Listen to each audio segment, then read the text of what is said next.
Marçinin koyunları mı? Şöyle adam. O 20 gerek meyli. Böyle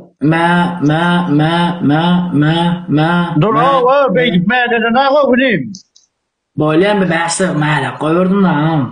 Dur o men Kuvanç Marçin koyunları di. Onun yuvaşlık bilen hakiki koyunu men rap meyli de o.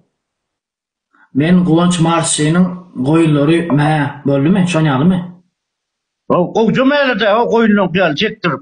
Näme ondan başka ne? Ben diyeyim ama hadi oturun damaktan çıkın. Neredine dinle.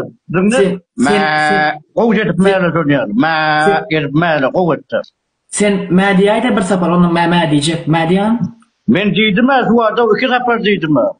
Üçüncü sefer değil mi? Açık diyor oturun. Ne elmeleyin? Men Kuvanç Marçin koyunları di. O di iğrenlerim. Etti uğrak meyli. Ben Kıvanç Marçinin koyunları doğrudan. Ben Kıvanç uğrak meyli çektirip. Koyunları men Kıvanç Короче, Moskovski Sochi nemdi marşları men Kıvanç näme şu yaman uzağına Kıvanç'ın aydı veren koyulur diye aynı marçı parçayı bilem o nazar. Böyle o gün onunla uzunrak mıydı uzunrak o etti.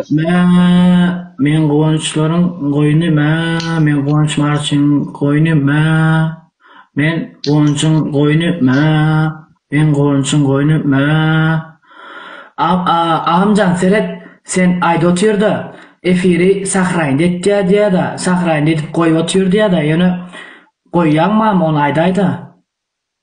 Ne hemen koyuyorum? Senin şu ayda oturunu sahrayın dediğin kin olsun TikTok koyan kin nam önemli şu yani emmesin zayaladım falan diyen kin ne? Ay bar siktir diyor yiyeceğiniz keyine önümde bereket var ben bir yerini yiyeceğim oğlum. Beylikler rapid edeceğim olmadı men edemek yine bereket var. Böyle bir daha aytsam böyle mi? Bir daha ikinci bir daha aytsam. İçinde rapid edeceğimler var inim ben onlara cevap veremem. Böyle bir daha aytacak. Bir daha aytacak başka hissat diyecekler. Bir daha aytacak. Yok orada Allah var. Yine sen duzunu ayda oturuyorsun. Koyyan koymak mı onu ben bilecekte sen ayttın duzunam andıştın bir Allah var men Allah'a tavşan başka hissat bilemo koysan koymasan günah sözüne boldu füsüyor. Oy dinle men koymurun başka bir yere koydu menden uğraymadın diye no men koymak diyorsun. Böyle başka bir yere koysa adam özleri zat etsin Allah vardır yok orada men yine kalk baloncu mujik olup senin evde oturan nakazanyanı çek oturuyorsun amca. O içinde seni çok dokuyuradım oturuyordu ben onun yerim bilen olur saklayabilme rapid edecek bulduğunu. Ağam 9'umun kavulaysın yani ayda oturuyorsun amca kozat da men zayda oturamak da. Yo men rapid edemek diye no ne Allah var depemde. Böyle yukarıda Allah vardır men bir zat diyecekte men kim dedim Kıvanç'ın koyları men Kıvanç'ın koyları men Kıvanç'ın koyları 3 gerek da yürüyüm.